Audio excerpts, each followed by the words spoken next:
ان میں سیکوینسنگ آپ کو بتا دیتا ہوں، پھر جس طرح سے آپ کہیں گے ڈسکس کر لیں گے۔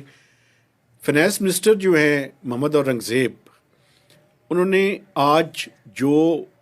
پرائم منسٹر پاکستان کے بڑے چہیتے ہیں سلمان صاحب، جو کسی زمانے میں میکنزی میں ہوتے تھے، فائنانس منسٹر، اور ان کے جو ایڈوائزر ہیں خرم شہزاد،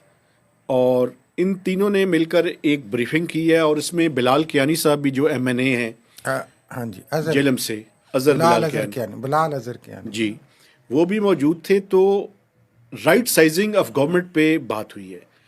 حکومت ابھی تک کوئی 15 سے 16 منسٹریز کو دیکھ چکی ہے، جن میں سے بہت سی منسٹریز کے جو اٹیچ ڈپارٹمنٹس ہیں، تقریباً 50% سے زائد، ان کو یا تو ابالش کرنے کے بارے میں، وائنڈ اپ کرنے کے بارے میں، یا مرج کرنے کے بارے میں،